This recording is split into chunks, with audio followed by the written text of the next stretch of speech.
So now I will take one program. Okay, I'm going to take one program which includes so all static instance context. Both if I include, what will happen? Let me take one example scenario. Okay.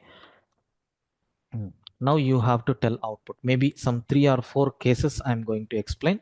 So better I will keep the separate heading like instance, both the instance and static context in inheritance. So maybe I'm going to take some 3 or 4 examples. You people have to tell the correct answer. Let me take case 1. What is the first case here is I'm taking only one class, sir, which is nothing but a. In this we have instance variable is there, sorry, static variable is there, static block is there, static method is there. Now I'm creating, let us make it as a I1. Okay, let it be I only. So integer j is equal to, I'm calling m2, I'm calling m2. So I'm declaring one instance block like system.out.println of, so a class instance block I'm taking. So then after that m2 method we need to declare integer m2 method. So system.out.println of, so a class instance method, a class instance method m2, like this I'm taking. Let us return some value called 222, and after that I'm creating constructor also, where I'm printing a message saying a class constructor, like this. Now assume in the runtime I'm going to create object for a. Tell me, sir, which line numbers are going to execute first? What is the first line of this output? It will go to class A class A static Hmm. method and then M1. static method.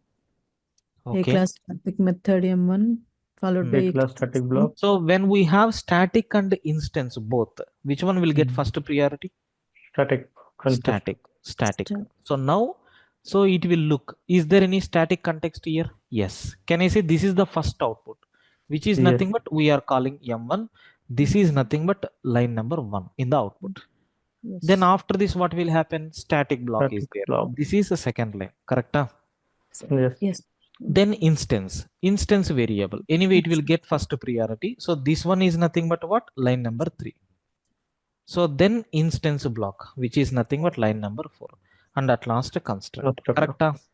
Yes. Let me check. So you can see a class static method M1. Correct.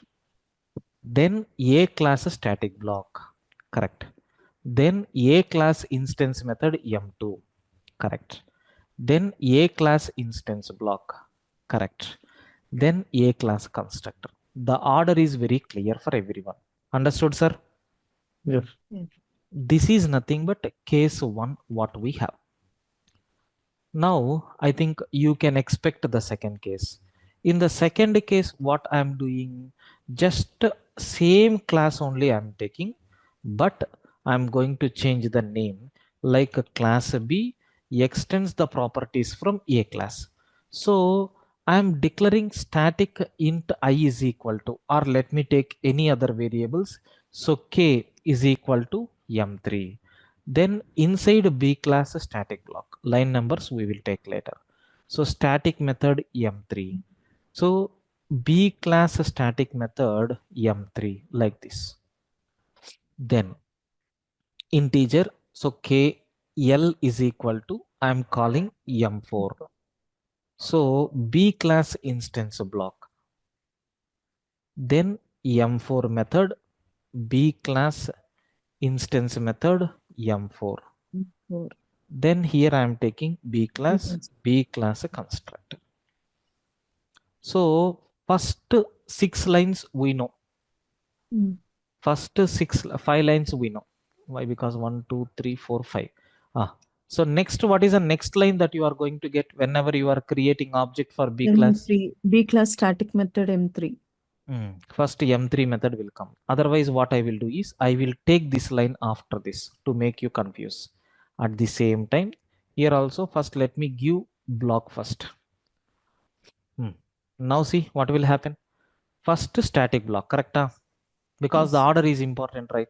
So this is 6th line. Then 7th line is M3 method, correct? Yes. Yes. Then 8th line Instance instance block. block. Three Then class 9th instance line method, three instance class method. instance Then Then method, 10th three line class constructor. Let me check what is happening, because we have to You're create taking object for which B class? of C, B class. B class. Then only you can see the reflection. Now you can see. Sir, what is a change here? We missed the one change. So what I did, we have both static and instance in the child class, in the parent class. But whenever static blocks are executing static context, first parent and then child, then instance blocks, instance context, first parent and then child. Correct, sir? So the complete order is going to change, right?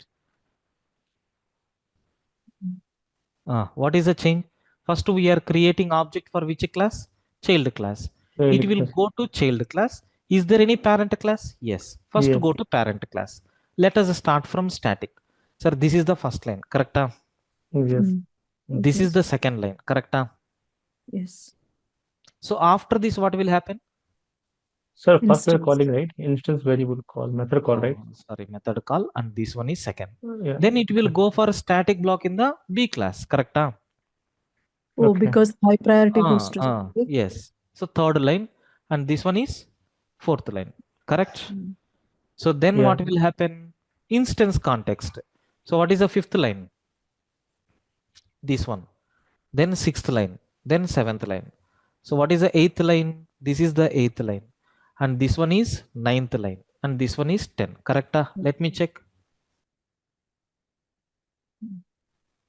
Let us run. I think it is already executed, but let me check. A class static method M1. First line. Is it correct? A class static method M1. So A class static block. A class static block. What is the third line?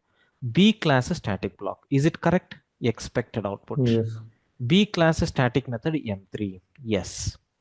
Then A class instance method M2. A class. Fifth line. A class instance method M2. Then sixth line is A class instance block. A class instance block. Seventh line A class constructor. So A class completed. Then where it will check? In the B B. class. So eighth line is nothing but what? B class instance block.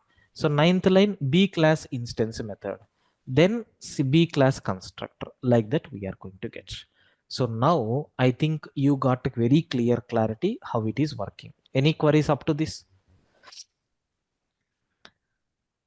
Understood, friends? Yes, sir. No. So case 3. Maybe one more class I will add. With that I will close this.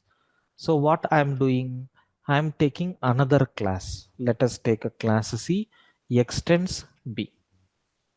So then, so C class static block, line numbers we have to remove, and K, I think we have used L.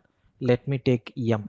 M is equal to, already we have taken up to M4, M5. So let it be M5. So C class static method M5. Okay. So after that, so C class instance block, then L, M, N is equal to, let us take M6 and M6 definition, C class, class instance method M6. So then here we have to take C. So C class constructor. So we have to create object for which class? C class. C class, and we need to see the flow of execution. Now, so let me create object for C class. C obj is equal to new C. Tell me, first it will go to which class? C class. C C class. class. C class. In the C class, it is extending B class properties. In the B class, it is extending A class. So first it Yes. will execute which methods? Static, correct? Static. Yes. Yes. So static method call is there, first one. Yes. Third. Then this is the Yes. second line. So then immediately it will go to B class. B class. So Yes. this Static is block. nothing but third line, and then this is nothing but fourth line. Fourth line. So Yes. then C class. This is nothing but fifth line, Static and block. this is sixth line. Clear up to this? Yes. Then instance context. Coming to instance context here, A class. this is nothing but seventh line. This is eighth line. This is ninth line. And in B class, B this class is the 10th line. 10th line. This is the 11th line. This is the 12th line. And in C class, 13th line. And then 14th line. And then 15. So let me check, is it correct or wrong? So A class static method M1. A class static method M1. Then A class static block. A class static block. So then what is the third line? B class static block. B class static block. Then what is the fourth line? B class static method M3. B class static method M3. Now what is the next one? Fifth line? C class static block. C class static block. So now C class static method M5. C class static method M5. So then seventh line, A class instance method M2. A class instance method M2. Then what is the next one? A class instance block. A class instance block. What is the next one? A class constructor. A class constructor. So then 10th line, B class instance block. So next 11th line, B class instance method M4. So then B class a constructor. So then C class instance block. So then C class instance method M6. Then C class a construct. Like that we have. So I hope everyone understood how the instance and the static flow, and when you take both, what will happen. Is the scenario is clear for everyone? Please confirm, friends. Yes, sir. Yes, Sir, everyone understood the concept? Clear? If you Yes, are sir. clear, then I can go for the next concept what we have.